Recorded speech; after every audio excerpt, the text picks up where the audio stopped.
Inspired by an extraordinary bowling performance from Jimmy Anderson and a stoic batting fight back from skipper Joe Root, England briefly had hoped that they could cause a stunning upset in Adelaide.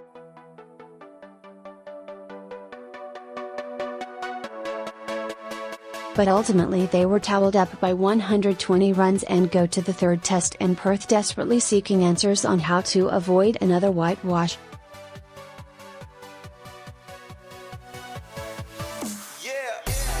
The fact of the matter is that the day-night test showed, outside of a vintage performance in favourable conditions from Anderson and one decent session with the bat, that England are carrying far too many passengers this Ashes.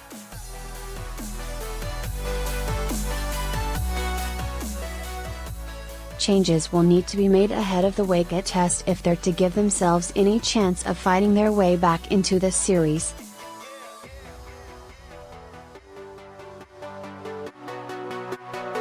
Alistair Cook, 4.37 and 16 better, but still not good enough from the struggling former England skipper.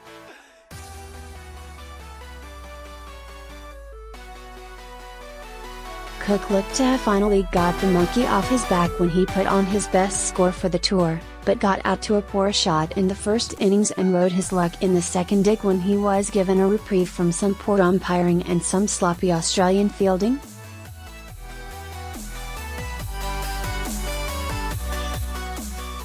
Still looks the shadow of the player who racked up 11,000 runs for fun. Mark Stoneman, 4.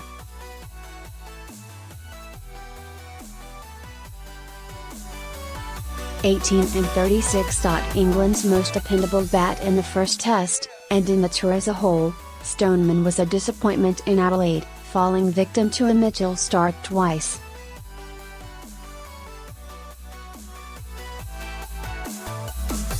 He lost his way in the first innings after England's most productive opening partnership, and then was blown away by Stark's pace in the second dig, having got a start.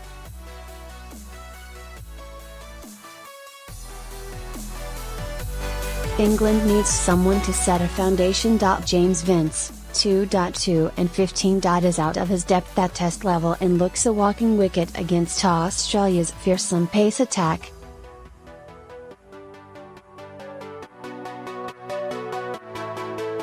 Vince has a lovely cover drive, but sometimes licks just aren't enough. In both innings he was out nicking, and that's going to be a simple formula for Australia should England keep picking him at no.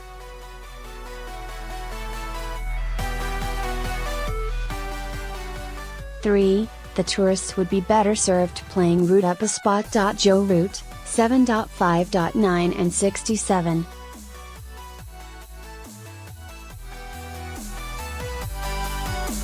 A questionable decision to send Australia in after winning the toss backfired when Australia piled on 442, and was compounded when Root was dismissed in single figures.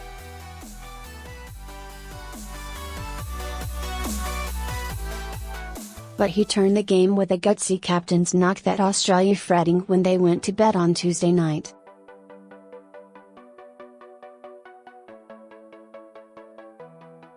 His early dismissal on Wednesday for 67 was the death knell of the England innings.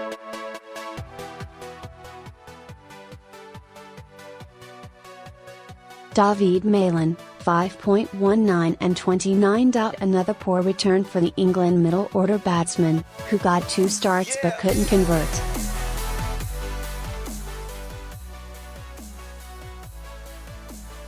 Malin battled bravely with his skipper late on day 4, and had he made it through to stumps, England would have been buoyed for a final day assault, but instead he was castled by a Pat Cummins thunderbolt.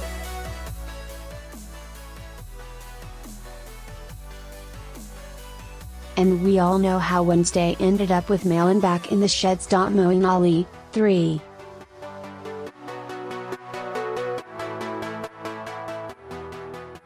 25 and 2.0 to 79 and 0 to 20. Ineffective with the ball and underperforming with the bat.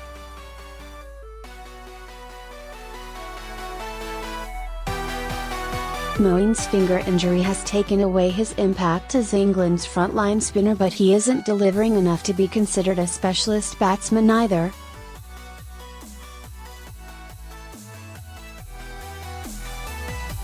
throw in his calamitous efforts in the field, although a first innings fumble did lead to Cameron Barstow's run out, and he's far from a guaranteed selection for the rest of the series.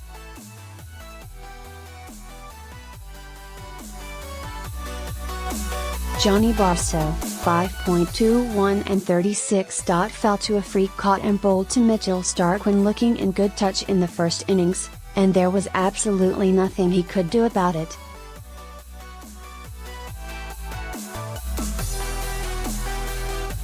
Barstow played something of a lone hand as England grumbled on day 5, notching 36 before becoming Starc's 5th wicket when he chopped on to end the match.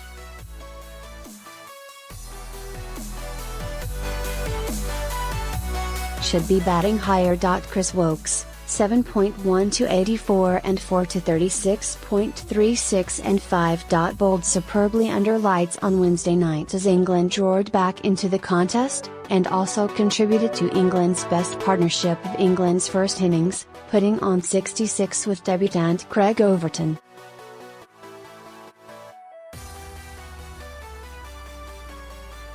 But doesn't look too convincing with the bat and is unlikely to be as threatening away from the warm comforts of the pink ball.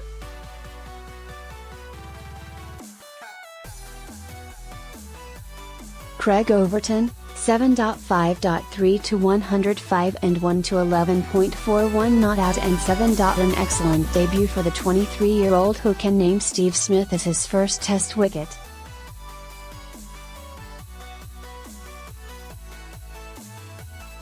Toiled hard with the ball to be England's leading wicket-taker in Australia's first innings and backed it up to be their top scorer, with 41, 2.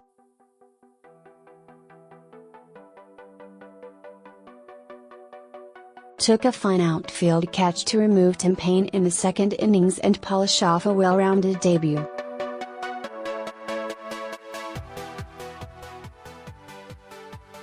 Wore Pat Cummins' fastball to the ribs in his second knock, so he's really taken on board the full Test experience these past 5 days.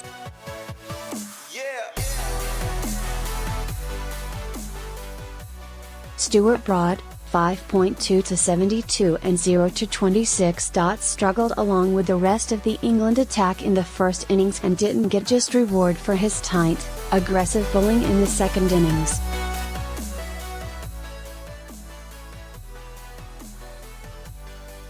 Broad always looks on the verge of a devastating spell though, and it'll surprise if he doesn't produce one in the remaining 3 tests.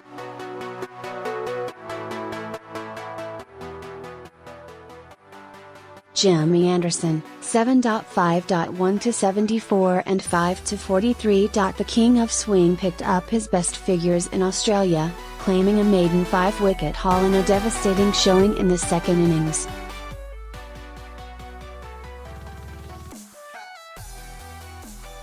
He didn't just do that, he nearly single-handedly wrenched England back into the contest with a spectacular spell under lights on Monday that breathed life into the series.